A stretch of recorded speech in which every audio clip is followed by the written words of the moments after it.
Well, hello, faculty, staff, students, and my Zoom people. How are you doing? Welcome to the Office of Research, Discovery, and Innovations when submitting your grant proposals.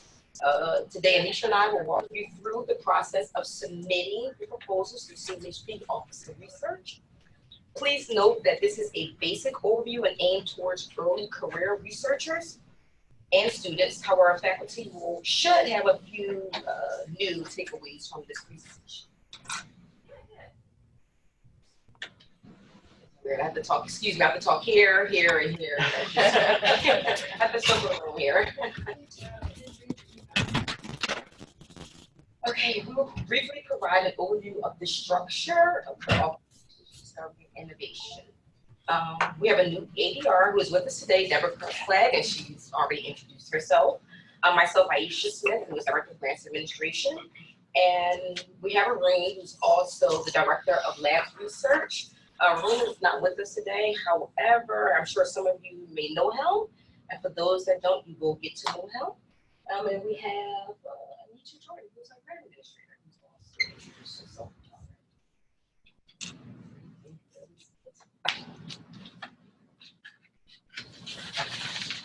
Thank you. Office of Research, Discovery, and Innovations team introduction, which we've already done, and I'm not going to do it again. So we are the team. Hello, guys. It's important to know that they are a very lean team. Yeah, it's a team hoping to grow. Exactly. It's a team in need of additional resources, but it's a very effective team. Okay, the submission process. So let's begin. Your brain is in overdrive. You're excited about this new journey of applying for grants. However, you do not know where to start. You discuss this excitement with your faculty advisor or department chair. You both decide that you are ready to start the process. Therefore, you begin to search for funding opportunities that fit your research interests. I'm going to go to grants.gov here. We're going to go to grants.gov to show you where you could start searching for your opportunities. Yeah. And once you go to the grants.gov site, you just go search for grants. And the search grant spots, these are all the federal grants that are available for you guys to apply. Pre-doctoral, postdoctoral fellowships, pre-doctoral fellowships, R03s, which are small research grants, R1s, which are larger, and you worry about them later on in your career. We have R21s, and there are other grants that you can apply for through grants.gov. And what you just do is go to the keyword search box, and you can put in something. Let's just put in what do we say, nutrition. Oh, gotcha.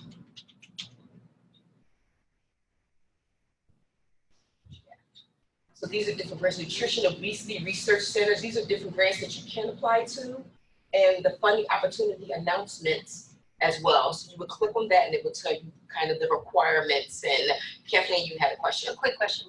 International student. I was just gonna ask. Oh, Same exact question. I stayed noticed. Go ahead, what was the question? For international students, a lot of these grants we're not eligible for it. Okay. So like, what Is there other a special places? place? Yeah, Yeah, where we can look for it. Well, you also can apply through foundation grants, which is something we're going Yeah. to show you. Okay. And the American Heart Association They has also- some fabulous ones as well for junior faculty that you're eligible for that doesn't require a U.S. citizenship. Okay. Great. Thank you. Yes, these are different opportunities. This is for any federal grant, NIH, DOD, USDA, those sponsors, National Science Foundation, which we typically don't apply for here, which would be NSF, and then you have the sponsors website. As Deb mentioned, you have American Heart Association. One we're going to go over today is FOSBEC. There's other sponsors that you guys can apply to. And if you get stuck at this phase, come by my office and we'll sit down together and we'll do it together. And we'll also, once we kind of know an area that you guys are looking for, as stuff passes through our office, we'll say, oh my gosh, this would be perfect for you. Exactly. So just keep us posted with what you're looking for and we'll help you. And for my Zoom folks, if you have any questions, just pop them up into the chat and we will try to address them.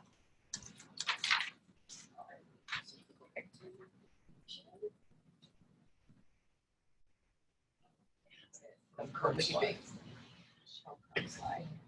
Yeah. So you found the perfect funding opportunity announcement. Now it's time to contact the Office of Research, Discovery, and Innovation. First thing you want to do is complete the intent to submit. So here we have a link that actually is gonna open up the form electronically. This is mostly for our people that is online to utilize, but I actually took the pleasure in printing out an actual form. So this will give you a visual of what the form looks like. I'm going to just pass it down and everyone can just take a copy to keep for themselves. Is that link on the research website? Yes. Yes, it is. Under resources, Under the research. the and then pre-award or? resources. Oh, okay. So you go to research on our website, the college, and then at the bottom, resources. That's where all the kinds of Okay, forms. so on our website. College and Nursing Health Profession website, then on the cross, go to research.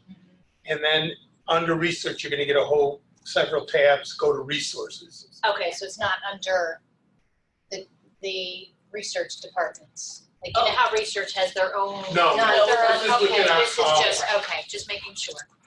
And I have difficult time because I also with this, right? So I filled it all out and then I sent it to you guys and it came in blank. So what did I do wrong?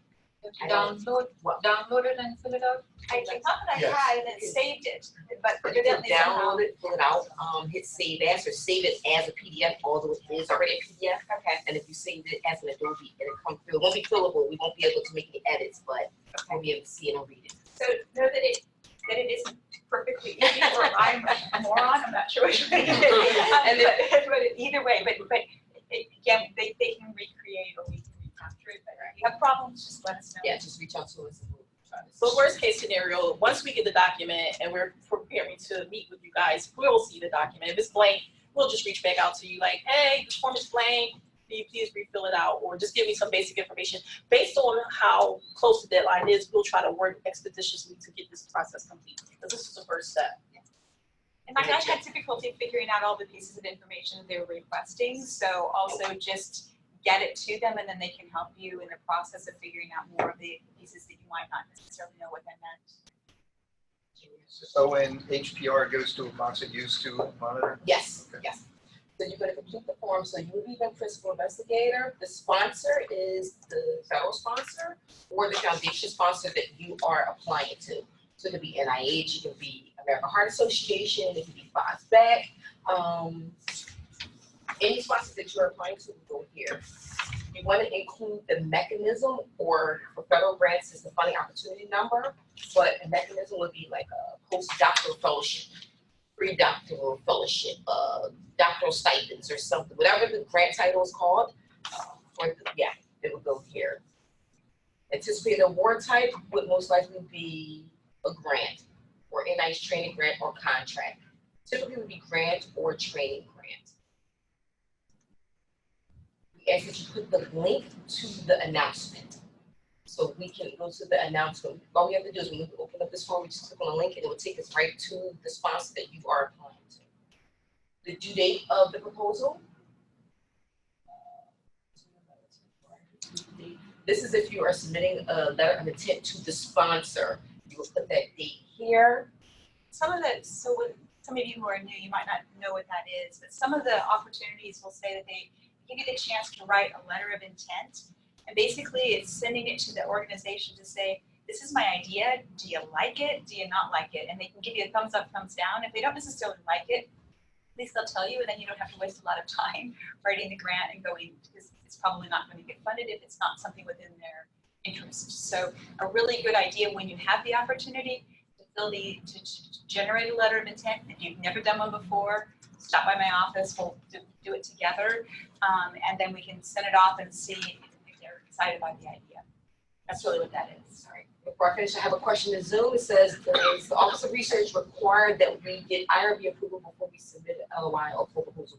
No, we do not require that you have an IRB. A lot of times, a lot of sponsors do not require for you to have an IRB until they know that they are going to award your grant. And sometimes this is called just-in-time information, so you'll get a notification from the sponsor, and they say, hey, we're interested in your research. We want to award you the funding. However, before we can release it to your institution, we need the IRB completed. And that is typically when you will complete an IRB. All right, so then we ask for the project title. A lot of times it is a working title. Just provide us the working title and we can always change that at any time before it is submitted. The project start date, the project end date. A lot of sponsors will tell you the start date, and if it's a 2-year grant, then we'll know what the end date is. Will there be any subawards on this project? Subawards or subcontracts? That is a collaboration with external institutions. So if you have someone that you want to work with at University of Pennsylvania, most likely that would be a subcontract or external collaboration. Then you would necessary. Will the proposal involve international collaborators? If it does, you click yes. If it doesn't, you just click no. And it says list any names. Screen's blank. That's okay. Okay. It says list the names of people that are on the grant. So that'll be internal to Drexel, internal to CNHP, internal to Drexel overall, any consultants, externals, any mentors, faculty advisors, we would list them here. Anybody have any questions on how to do the intent to submit? No. And just note that once this form comes to us, just to give you some reassurance, like if you guys mess up, don't hesitate to reach out to us, because what we'll do is if we see and just questions on here, things are gonna look right, we'll reach out to you as well. So it's always that open door communication. We'll communicate with you if we have any concerns that in this form doesn't look right to us. Okay, so once the intent to submit is completed, you can forward it to the ONHPR at Drexel.edu website. That will come to the research team. And once we receive that intent to submit, that will prompt us to contact you to schedule a date to go over to schedule a pre-award meeting date. Before the pre-award meeting, we do recommend that all faculty, staff, and students who are submitting begin to think about some of the following: faculty advisors on the grants, co-Is, mentors, collaborators, community involvement, budget items, and any of the questions and concerns that you would like the research team to assist in or address about your submission. And this process is really good to actually have in place due to the fact that prior to meeting with us, we want to actually have a visual or some type of guidance to guide us on how you're going to attack your budget. So having these key items here and ready to prepare for the meeting, that is very, very key, because sometimes time is of the essence. We need to move fast. We need to move quickly. We don't want to keep going back and forth. But if you have, what faculty are you going to have? Or I have to reach out to this person, I'm not 100% sure. This collaborator is not 100% sure. She may not be able to assist us in this project. So things like that is very, very key. And we just ask that you just brainstorm all of these items before you actually come to the meeting. But in the event that you are not 100% sure, you need to have the meeting just to reassure that this is what you really can have in your budget. That is fine too, but we just ask that you do come to the table with some idea how you want to have your budget.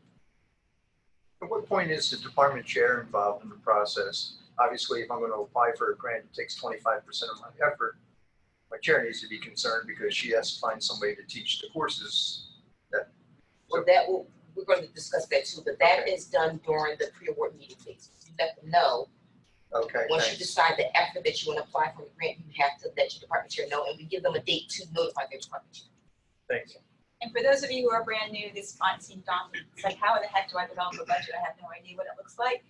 Come to my office, set up an appointment, and I have examples of budgets. We can sit down and think about how we want to look at it, so that when you get to these guys, you're ready to go. But I can hold your hand in that process as well. Furthermore, a lot of times what we do is, because a lot of the faculty and or students do not know how to develop the budget, what we ask is for everyone to send us just a paragraph. Hey, I think I want to budget $200 for travel. I think I want to budget $5,000 for this faculty. I think I want to budget $2,000. Once you give us those preliminary numbers, we can kind of put that budget draft together, and then we'll work back and forth to finalize. So you don't have to know exactly, just throw in some totals and we will put it together and then we'll work back and forth off that page. We just need a foundation where to start and we could kind of work together. Just a question about percent effort, and that it really comes down to when I put together budgets in the past. It's okay. This is the amount of money. These are the rules that the sponsor requires. So how much does it cost me to actually do the project, and then how much is left over, and really who can I afford to be a co-investigator? That's really what I think it comes down to, having that conversation. If someone's got a monster salary, 20% of their budget can eat up a lot of it. And so, right, and so then I guess, so the art of figuring out what's the sweet spot for what's a competitive percent effort for private foundations versus federal. I think federal programs look for at least 20% or higher, right, to be competitive. Otherwise, they don't necessarily think that you're serious about your research. So I think, that type of area is somewhere where I would say that I could benefit a lot from, is sort of figuring that out. It's like, you want to work with people, but you might not necessarily be able to afford them for the monies that the award is offering. Absolutely, yeah. For smaller grants, for federal grants, maybe all three, you cannot go wrong with 5 or 10%. 5 or 10%. Now, if you're applying for a parent grant or one or even a larger grant, if you fit for, which is a project program grant, I would say maybe 20-25%. A lot of times they require 20%. But if you're doing a foundation grant or smaller grant, I would say 5% to 10% is usually okay. Perfect. And what about grants that don't allow for faculty, foundation grants that say we won't support the salary of faculty? So then what happens is you will still dedicate a specific effort for your course release. You would say, I'm going to dedicate 5% to this particular grant. However, it's going to be cost share to the department. Okay. Yeah. Or in kind. In kind, yep. I got it. In kind. So that means that the department is covering your salary, is covering your effort that you're going to use towards the grant. This is going to cover your research effort. And I guess it goes back to Jim's question about getting agreement. Exactly. That's okay. Yes. There's a process for that where, like, when you have co-investigators, you have to contact whoever the department chair is in the other department, ask if they're willing to allow that. Exactly. There is a process for that. We just recently had a grant that was recently submitted and it was rejected by CCI. We wasn't the submitting college, however, we had a faculty member on that grant. And it went through the routing process and then CCI rejected it and said, we didn't approve this cost share, this in-kind effort. So Coeus was rejected and we had to start from the beginning where they had to go in and put all the correct effort or calculations in the budget. So, yeah. So what hopefully you're hearing too, so again, this is a complex process. The budget is really where their expertise is. So rely on their expertise, especially if this seems foreign to you. They've done this a lot, and so they know how to go through it. So just be sure that you just ask lots of questions as you're going through the processes. It seems daunting, it's scary, but it's not. We'll assist you from the beginning to the end. Okay, so now it's time for the meeting.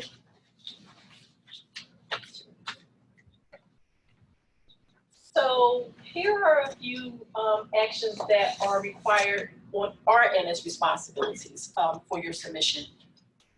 Can I just add, I'm sorry, I just want to add quickly.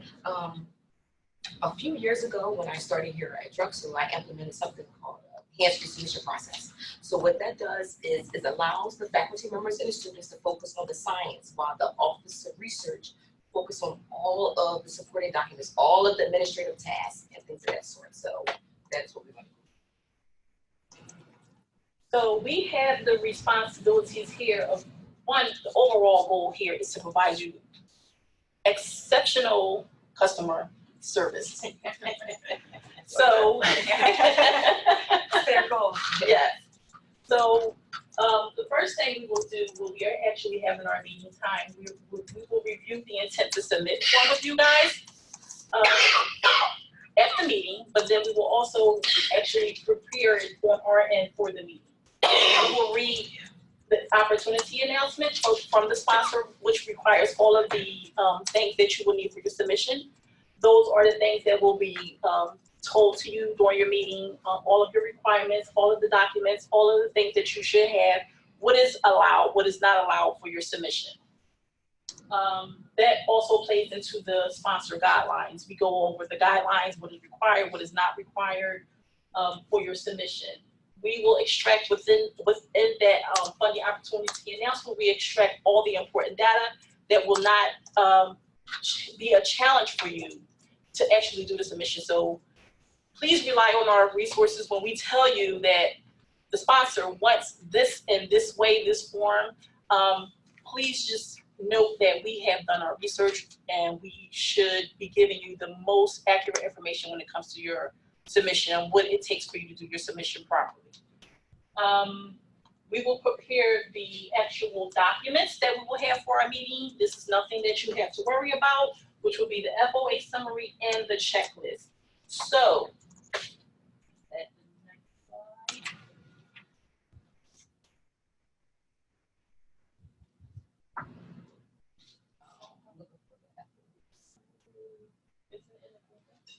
Question.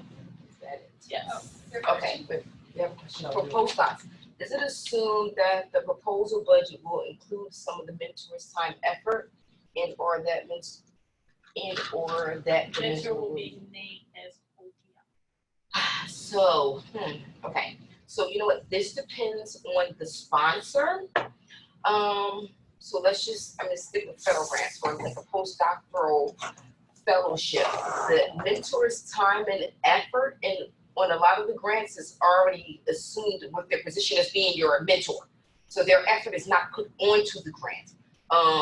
Therefore, they would not be named a COI, they would just be a postdoctoral mentor. We do have some grants or some postdocs grants where faculty members would be listed as co-PIs for the postdoc, but most of the time it is the postdoc. They have their mentor. The mentor will not have time or effort on the grant because that is already assumed as them being your advisor. I hope that kind of answers your questions. Yeah, no, it's a great question. So the salary of your mentor is not on your grant if it goes for a federal grant. Right. Yeah. So again, I've got tons of examples of how that looks. But yeah, so they're not on there for most of the grants. There are sometimes they are on the grant, but most of the time they are not. They're listed on the grant always as your mentor, but a lot of times their effort is not counted on your grant. You do not include their effort on your grant. Some foundations or professional organizations do have monies for pre-doc or post-doc, and then you would just follow their instructions. But other times, a post-doc, you might be, if you're applying to a foundation, then I think you look at the instructions. It may be, if it's not particular to being a postdoc or anything, then I think you would look at percent effort as you would for another grant, is who's doing the work and how much time is needed. Yeah, it's great. Again, we'll help you through that process. Yeah, those are good questions, and I Great think questions, and they definitely do depend on the type of grant and what you're applying for. A lot of the training grants like not to see the mentor's salary in there. They want to give you the money to do the research. So that just happens.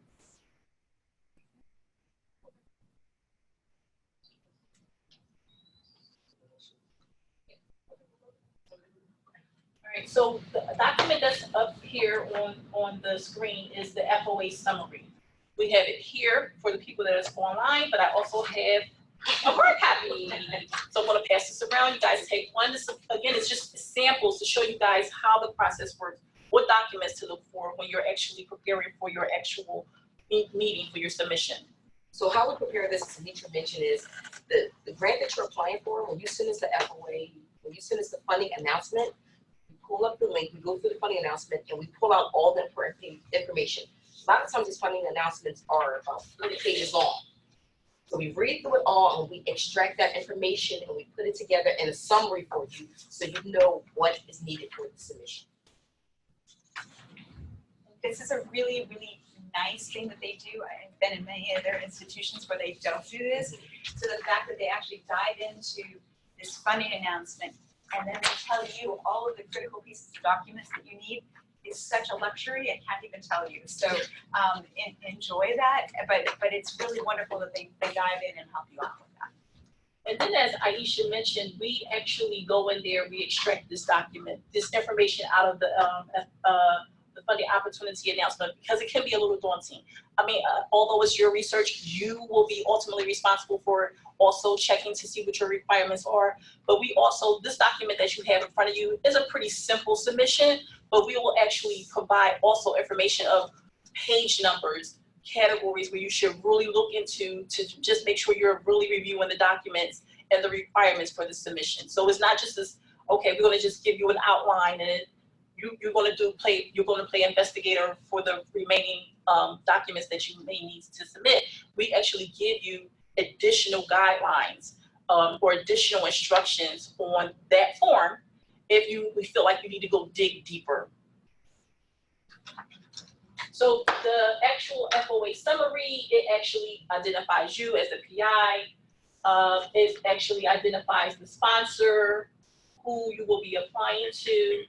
We also have the due date there, along with the actual allowed amount of your submission. So here, this actual fastback submission, it has a direct cost of $20,000 and it's up to 2 years of funding. There is no indirect cost allowed on this actual sponsor submission, so that's why you don't see any indirect costs. Indirect costs is, you know, the F&A or the facilities charge for the submission on the department's end, but we don't have any indirect charges allowed on this grant, so you don't see anything there. I also want to bring attention. Yeah, I'm sorry. If you think indirects seem like Greek to you, totally okay. They know what happens. Indirects is actually the money that comes back to the university, doesn't go to you directly. But again, don't worry about that. They know what has to happen with respect to that. So don't let some of these terms scare you. We know how to take care of it on the back end. Just also wanted to point out that this is a postdoctoral research grant. Yes.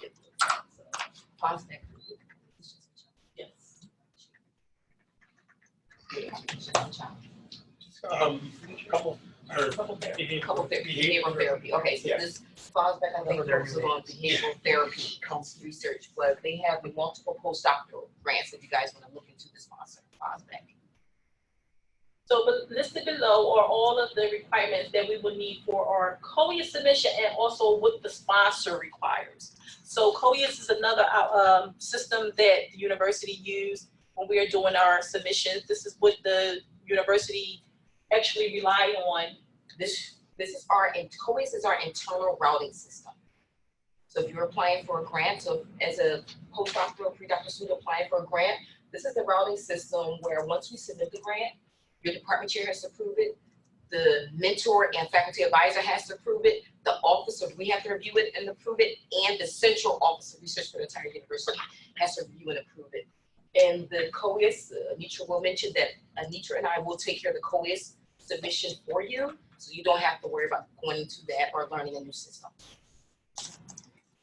It's just what it looks like here. This system is also incredibly daunting, but again, they're going to take care of it for you. But the problem with it is it's like a really old system, and it has these incredibly not very helpful deadlines that will drive you nuts. And when they tell you they need something, they're not kidding, because this is a completely unflexible system, and so we're sorry. But the university is trying to buy a new system, and so they're actively doing it because this thing is a beast, they will be the interface between the beast and you, but you will get frustrated with the beast at some point, right? And as Deb mentioned, it is being replaced. I currently sit on the replacement task force, and it is coming soon, and I'm super excited. So, yay! Coeus can make you cry. Yes. Yes, can. Especially this part of Coeus, not Yes. so much the proposal part, Exactly. Yeah. or the What are we doing to the process? the protocol part. This is how Coeus looks, basically. If I may be able to add one thing that I think would be helpful for folks, is making sure that when you're putting together a proposal, that everybody that's on your team has access to Coeus. Oh, That ran into an issue, so if someone's just starting to get involved with research and they haven't done it previously. Mhm. I know that happened with Natasha, where we had to like make some emergency phone calls and say like she can't get into a proposal, and so that's a step that I don't think I expected. Yeah. But just with regards to the system, if you have members in your team that need to approve it, but can't approve it, that could be a problem. Great So comment. everyone who is submitting a grant and any co-investigators or key personnel on the application need to have access to Coeus, and we will request that access for you. So that's why it's important that we know your key investigators or co-investigators that are on a grant. So they will need access before they can approve the application for routing.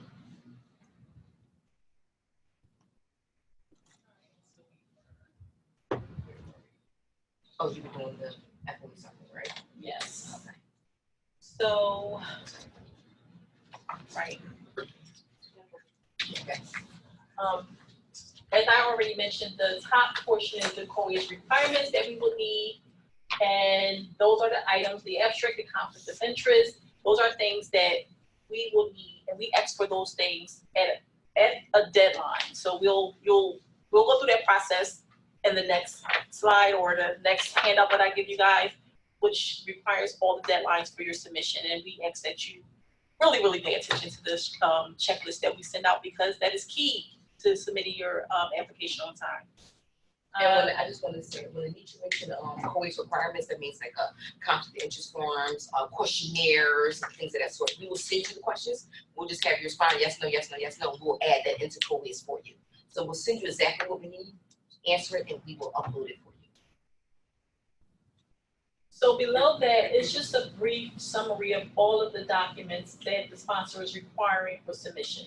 Again, these are key bullets that we pulled out from the actual FOA call, and we are listing them there for you to be reminded. This is what you will need in order for the sponsor to be satisfied with your submission. So all of those things that are listed, again, this is just a real simple submission.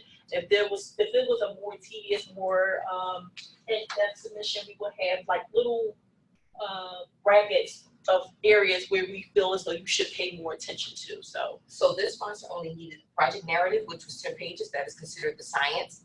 It is 10 pages max, and then these are the subheadings that needed to be in a project narrative: the state of the problem, brief review, description of intervention, description of research plan, significance and expected benefits, and the description of each one of those will be in the FOA summary that you provide. This will be in the funding opportunity announcement. I'm sorry, it will be in the funding opportunity announcement, the description of each bullet point that you need to provide into your science. This particular sponsor needed mailing requirements as well. So not only did this application go to Coeus, as well as the sponsor's website, it also had to be mailed. And these are all of the guidelines with mailing that particular application to the sponsor. That's unusual. Yes. And a lot of times when a sponsor, Old school. when an application has to be mailed, they wanted the same date as you submit it online. So you got to pay attention to those guidelines. They don't give you extra time to mail it, to receive it. So, yeah. That's unusual. It used to be everything had to be mailed, and so on grant deadlines, you see this rush going to the post office box at a certain hour. But now most of it's done on, almost all of it's done online. This is the first, I haven't seen that in years. Well, this was submitted last year. Wow. This year. This was submitted this year. Wow. Yeah. this was actually funded. Yeah. So those are things regarding the FOA summary. The next item on the bullet point where it says prepare meeting documents is the checklist. The checklist is actually very important to pay attention to. As I already mentioned, it gives you specific dates, it gives you specific information, what will be needed by what time frame. So it coincides with the FOA summary. So items that are needed that is listed on this FOA summary that Aneatra handed out has due dates that coincides with those particular items to ensure that we are on track for the sponsor's deadline. And since we all are aware that the university has experienced some cuts, that means it was cuts all the way around the board. So that also affected our Office of Research department, which has very little staff to function properly or function in the capacity that they used to. So that's why we also really stress that these timelines that we give you, please be mindful of them, because not only are you working with us, we are working with them. And we don't want to have them behind the 8 ball and they're stressing and they're giving us pushback. on not following the guidelines that they had set forth for the university. So we just ask that you pay strict attention to the the timeframes on that checklist for your submission. And the Office of Research, I'll add, has they need all proposals, especially federal proposals, including postdoctoral fellowships, 3 business days prior to the sponsor submission deadline. So for instance, the sponsor's deadline was December 13th. The Office of Research needed, well, this should say 12/11, but you get the gist, it says 12, it should say 12/10, it says 12/11. So the Office of Research needed the final science by 12/10. So this Office of Research is Drexel's Yeah. Office of Right, Research, not just ours. us. Right. And so, but they also include holidays in there, so just like if you were 3 days included a holiday, and now all of a sudden it's a 4-day. So you just want to know, like, I think that happened with some grants that just went in with the Indigenous Peoples' Day. Right. They actually, you had to get it in there earlier because of the holiday. So just another, but again, they'll help you with the deadlines. So just so you appreciate, grants are submitted through the Office of Research, not through our college. So what we're basically doing is having to send it forward through Coeus, but it has to be submitted by the University Office of Research. Okay, and ultimately, speaking of the Office of Research, ultimately, even if it's a submission that you can do a self-submission, ultimately, we just keep in mind that the decision to send out the actual submission comes from the Office of Research. We're not just telling you, okay, go ahead and submit it. We've done our piece. No, we've asked your application, your Coeus record, and your application has actually been reviewed by the Office of Research, and they are the ones who is actually given the permission for you to submit on behalf of the university. So we ask that you be mindful of the time frame and then wait for notification from us, from them, however the communications happen, because sometimes things supposed to follow in order, but sometimes things happen a little differently. But we ask that you be patient and wait to hear you're okay to submit your application. Now, will the Office of Research be willing to submit it on your behalf, or is it, and then sort of like once it gets through the college level and it gets to the Office of Research level for approval, right? Eventually, it'll make its way back around for us to submit it as principal investigators. Well, is there a level where the Office of Research will say, okay, you got it through the college level, so now the university's going to get it in for you by the deadline period?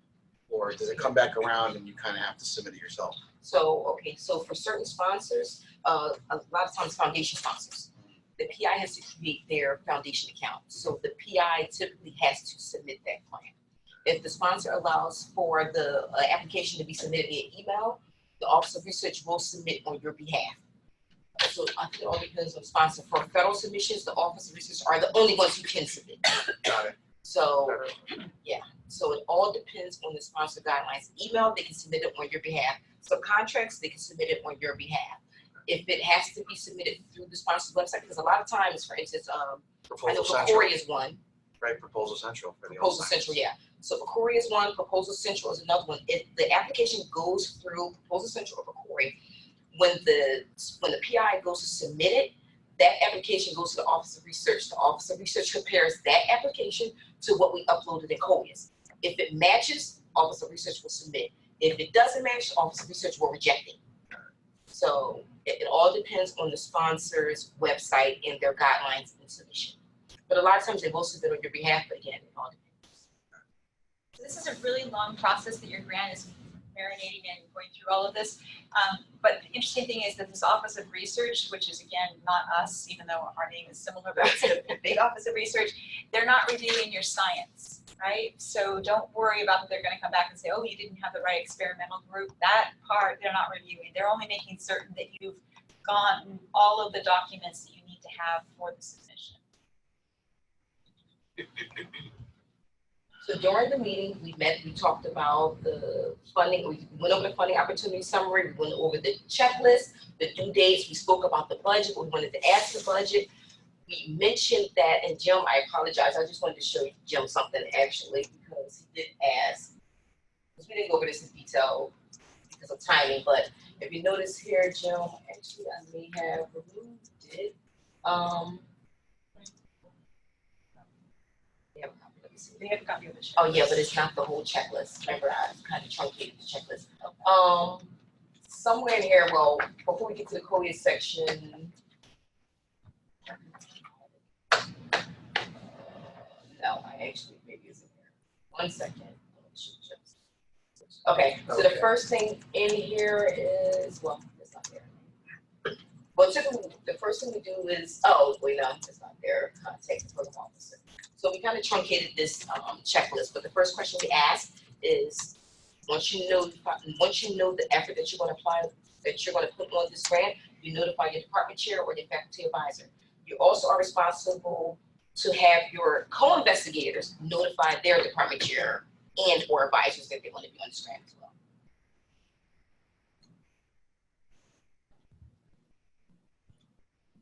So we talked about the budget, we talked about your effort, we notified you to notify your advisor or department chair of your effort on the grant.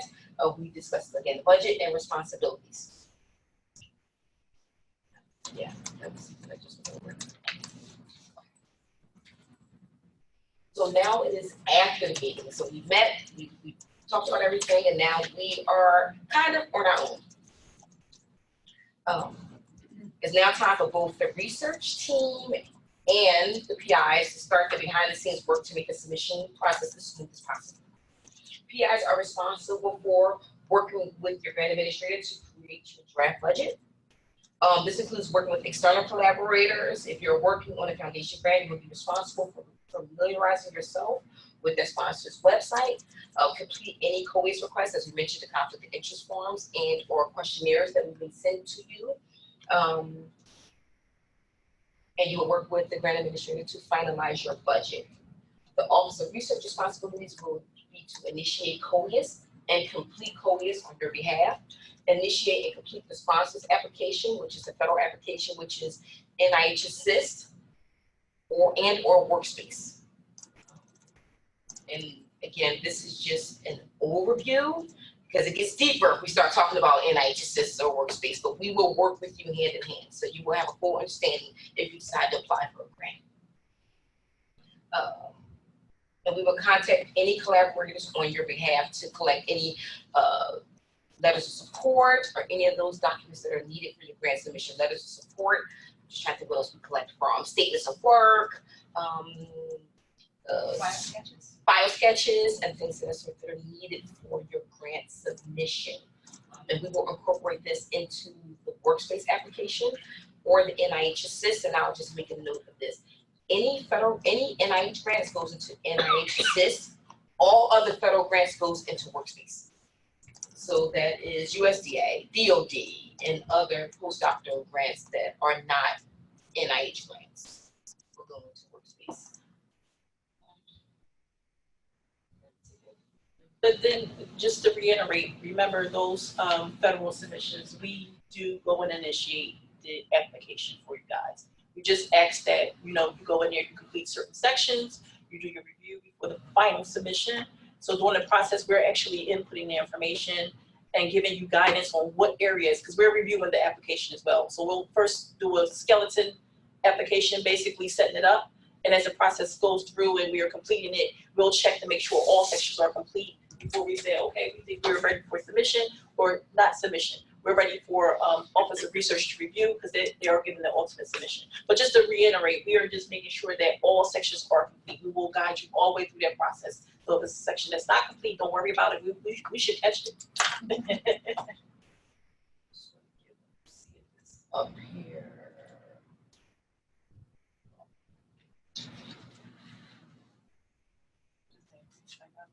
Yeah. So this is NIH Assist, and I just want to see if it gives us the option to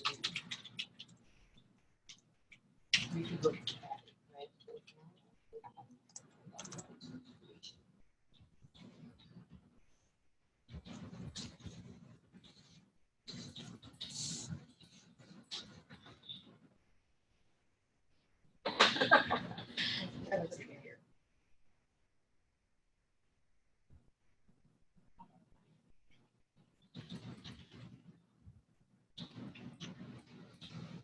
Right, for this, NIH assist, the applications will change like every 30 days.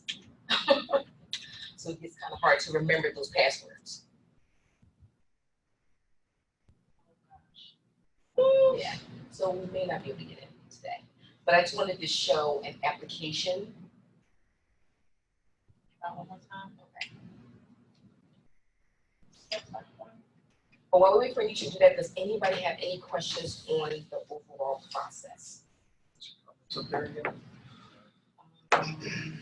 Yeah, they were just asking who DD on the checklist was. Oh, okay. I have a question. Yes.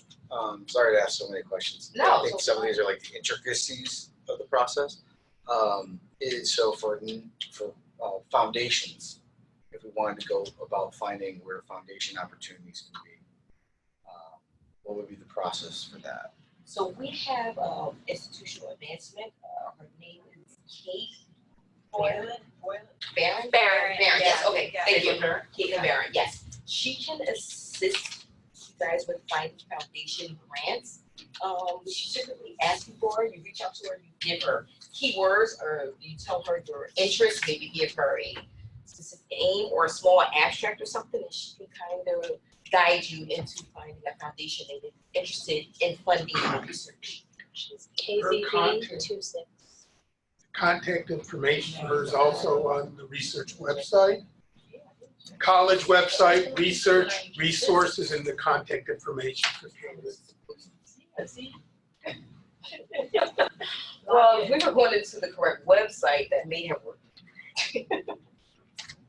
Yeah, so she does have the ability to go into a bunch of foundations, yeah, and so we were trying to, there we Darren go. and I have been trying to figure out how to get sort of that foundation information and then push it out to you in a more Right. timely fashion. So now I'm working with Maroon and Darren, and we're trying to get like some key buzzwords and help, because there's so much money out there for grants, but it's hard to figure out when their call for proposals are, and then finding it in enough time so that you can have to deal with all of this stuff in a timely fashion. So Right. that becomes a little complex, but we're trying to make it a little bit smoother for you. Why don't you make this full screen? Okay. Yeah. So this is actually the NIH Assist website where you submit your NIH federal grants. All of postdoctoral and pre-doctoral fellowship grants, just to make you guys aware, will go through NIH Assist. So keep that in mind. So just go to yeah, go to submit. Let's see what comes up. So let's go to master. Here. So this is a recent grant that was submitted by Nutrition Sciences.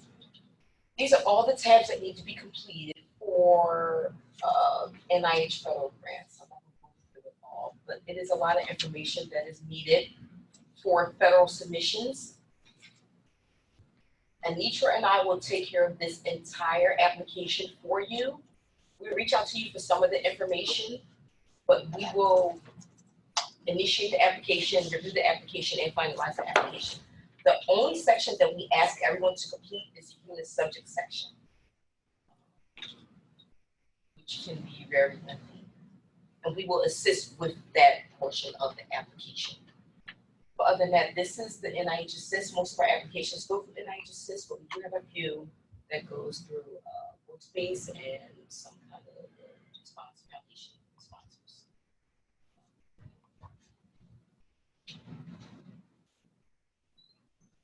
But luckily for you guys, you don't have to submit the grants. We kind of do it for you.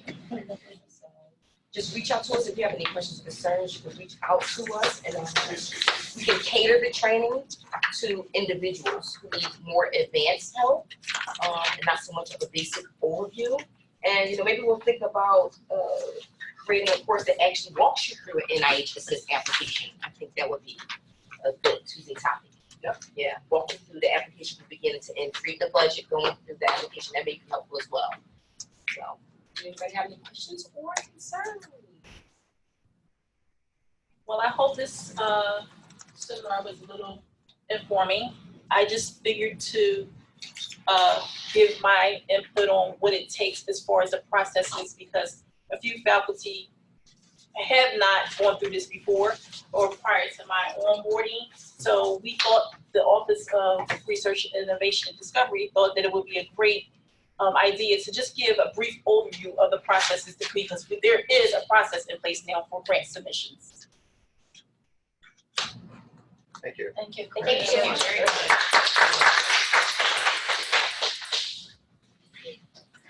All right, everybody. Oh, on your way out the door, can you fill out our checklists? The circles are like Scantron, so fill in the circles. And you can just leave the comments on the back table. That would be terrific. Thank you. Bye, everybody.